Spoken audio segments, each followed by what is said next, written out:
The Grind, a Minnesota sports podcast. What a day to be alive, to be a Minnesota sports fan. This podcast is called The Grind, a Minnesota sports fan.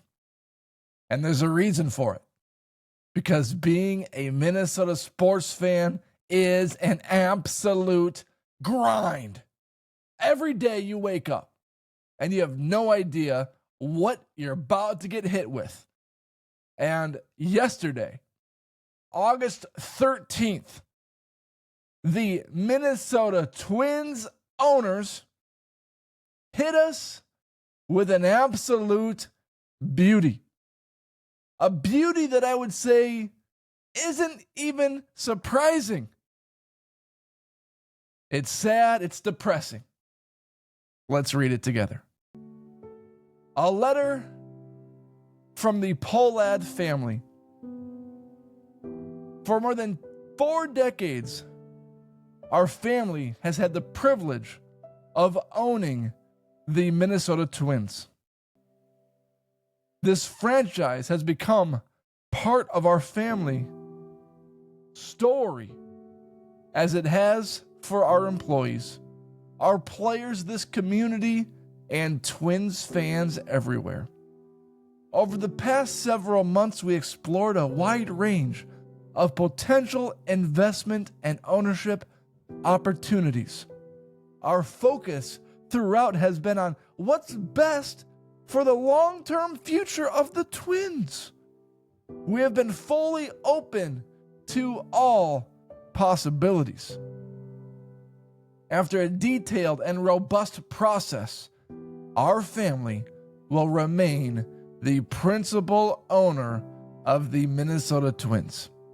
To strengthen the club in a rapidly evolving sports landscape, one that demands strong partnerships, fresh ideas, and long-term vision, we are in the process of adding 2 significant limited partnership groups, each of whom will bring a wealth of experience and share our family values.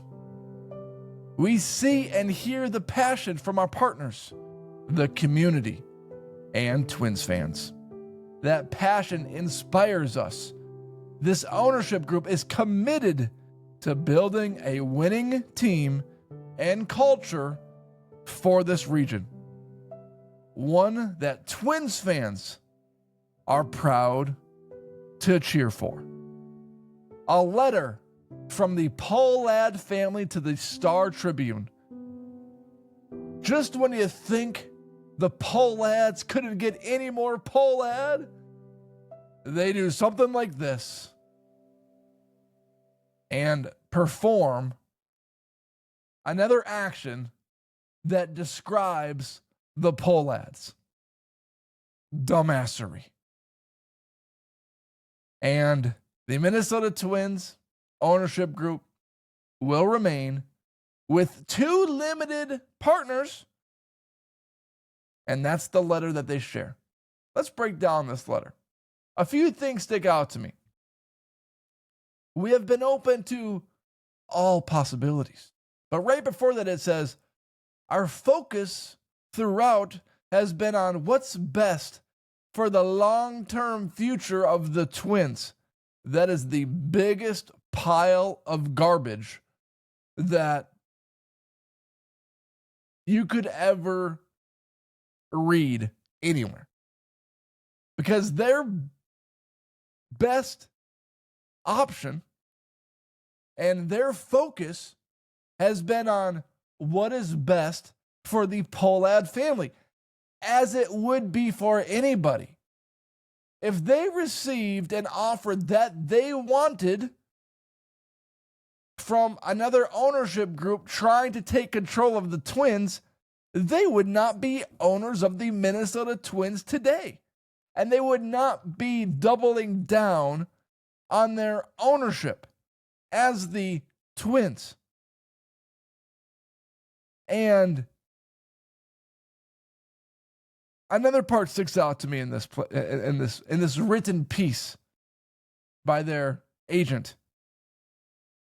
It says, we hear the passion from our partners, the community, and Twins fans.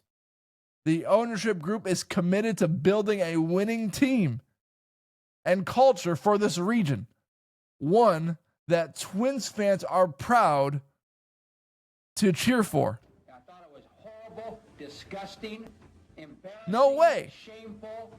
It stunk. That's what every Minnesota Twins fan thinks of this letter from the Pohlads.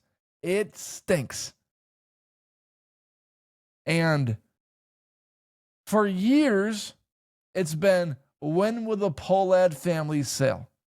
When will they sell? When can the Twins get a new ownership group that isn't going to slash payroll $30 million after winning a playoff series for the first time in 20 years?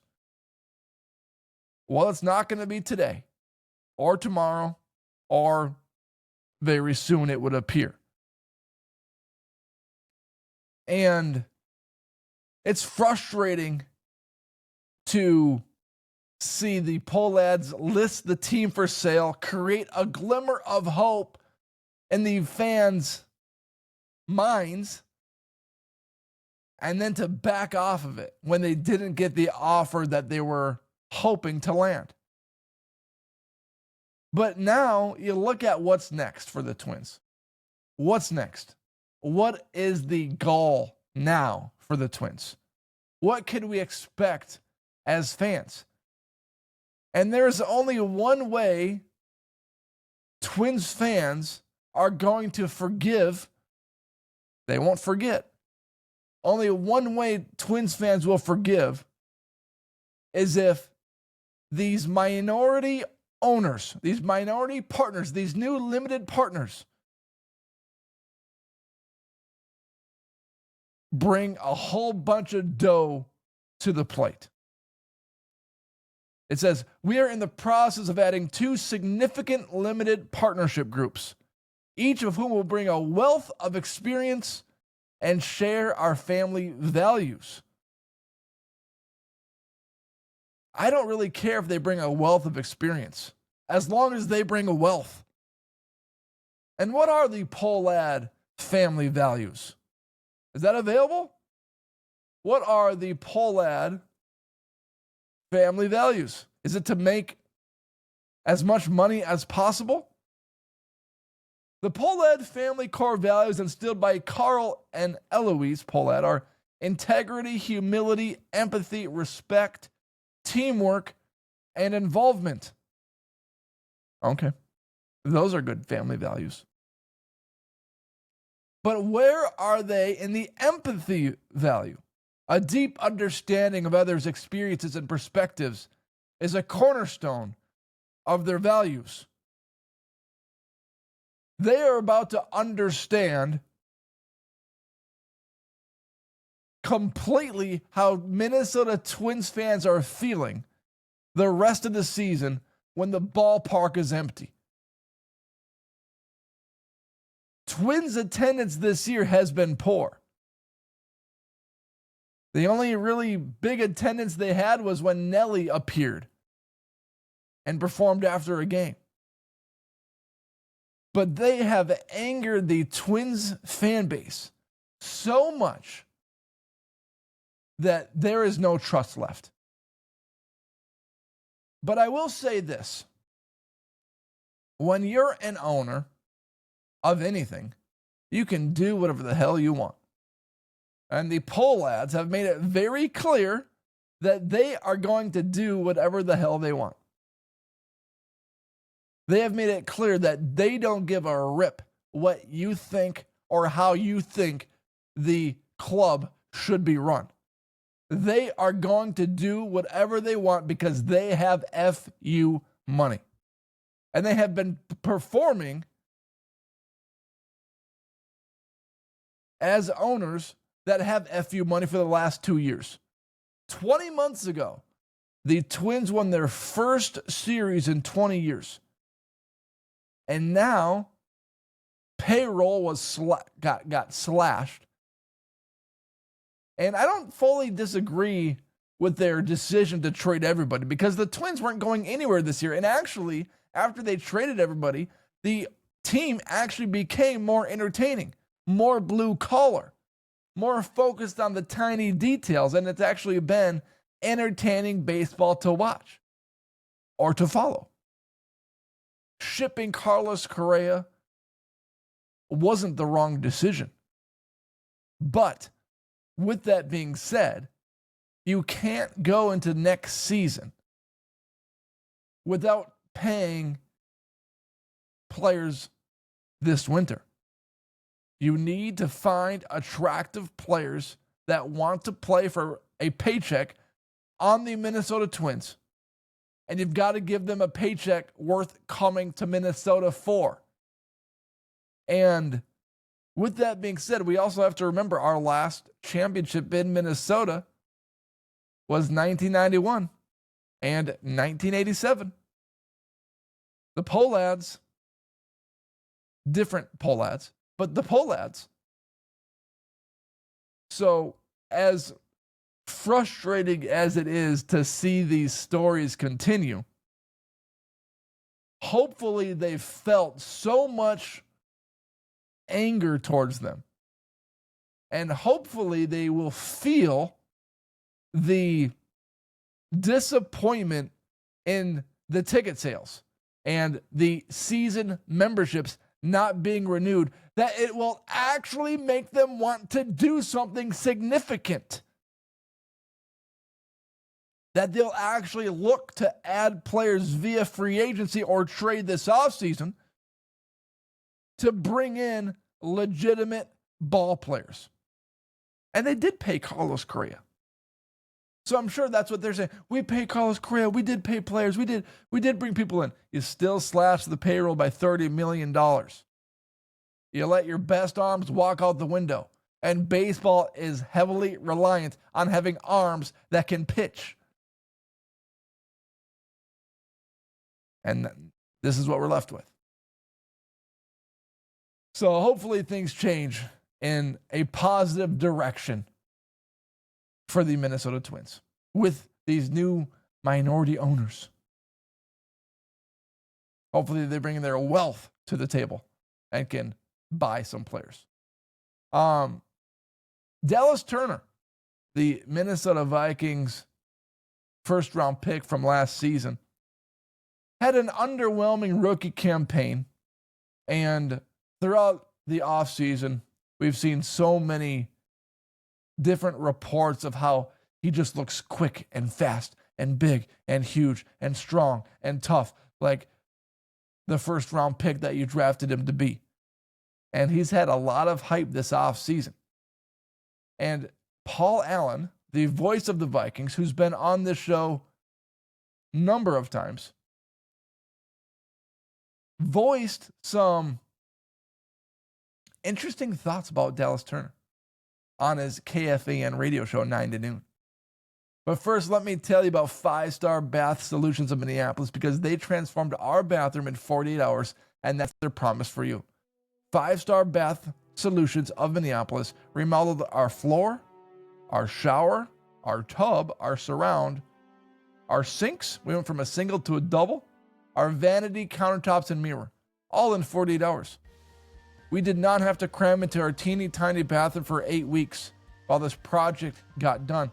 We had our master bathroom done, finished, finito, in 48 hours. If you have a bathroom remodel you want done, call 5 Star Bath Solutions of Minneapolis. They offer free consultations and affordable payment plans.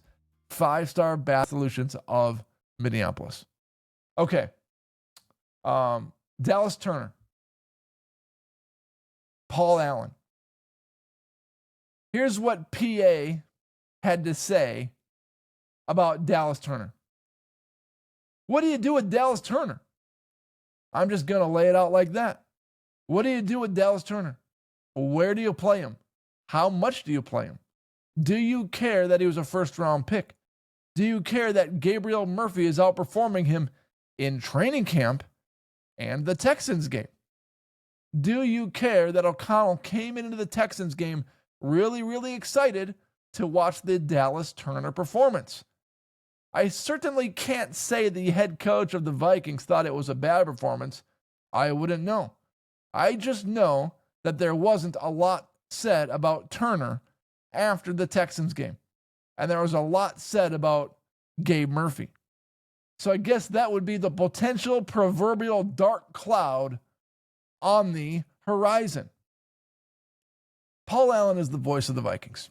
And he doesn't say stuff or report stuff like this unless it has substantial value or truth. And he said it about Aaron Rodgers all offseason. He said, he ain't coming here. There's no chance. Other reporters disagreed with that with their sources and said there was a legitimate conversation about Aaron Rodgers being a part of the Vikings organization. Paul Allen refuted that claim. He said, no chance. And he said no chance because he has relationships with people within that Vikings organization as well. And whoever he talked to, he felt 100% confident that Aaron Rodgers would not be a Viking player. With that being said, he is not getting this Dallas Turner information out of nowhere. There is somebody that told Paul Allen something that Dallas Turner underperformed not only in the first preseason game, but has been underperforming in training camp to the point where Gabriel Murphy, a player that wasn't even drafted, has been outperforming him in training camp and in preseason. And if you are a Vikings decision maker, you are very concerned about this. And this is the beauty of being a first-round pick. A first-round pick is going to get opportunity after opportunity after opportunity to prove that they were worth a first-round pick, a first-round selection. And Kevin O'Connell and Kwesi are going to give Dallas Turner every chance and then some to prove that he was worth being selected there. Because if he's a bust, it makes them look bad. If he stinks and can't play, it makes the decision makers look terrible. So what are the decision makers going to do? They're going to go out of their way to make sure Dallas Turner has every opportunity to play. The player that they traded several picks for is going to get every opportunity to play so that he can make them look good. And the first few statements by Paul Allen are really the statements that stand out to me. What do you do with Dallas Turner? I'm just going to lay it out like that. What do you do with Dallas Turner? Where do you play him? How much do you play him? The dude is supposed to be a blitzing defensive end, but he is being outperformed by Gabriel Murphy and others on the Vikings organization. And don't show me any more of these pictures of how fast and how quick and how strong he is entering training camp. Because all of those things are just sexy, meaningless. And so far, Dallas Turner has not lived up to the hype of being a first-round drafted rookie who the Vikings traded multiple picks to trade up for. And the worst Vikings draft class, maybe in the history of their organization, was 2022. There's two players left on the roster, Ty Chandler and Jalen Naylor. That's like 3 years ago. 2024, they drafted J.J. McCarthy, who we're not sure about yet. He's unknown. And Dallas Turner. 2 first-round picks. If these guys flame out, 2022 might have some competition. 2024 might take the place of 2022 and become one of the worst drafts in Vikings history if these guys don't play well, if these guys are busts. And all I'm saying is when PA says something like this, if he is going to go on his show and be this vocal about players not performing to the degree that they should be, PA is going to have patience with everything. that is negative revolving around the Vikings because he is the voice of the Vikings. I'm sure he didn't just wake up one morning and say, I'm going to bash Dallas Turner. I'm going to throw out some shade his direction because I feel like it and I have the power and the voice to do it. No. He was told something by someone within the Vikings organization that Dallas Turner is underperforming and that Gabriel Murphy is playing better than him in practice and in preseason. So, something to keep an eye on and something that's concerning. Let me tell you about Hochland Farms beef because they have the best 100% rotationally grazed grass-fed beef. Beef, good beef.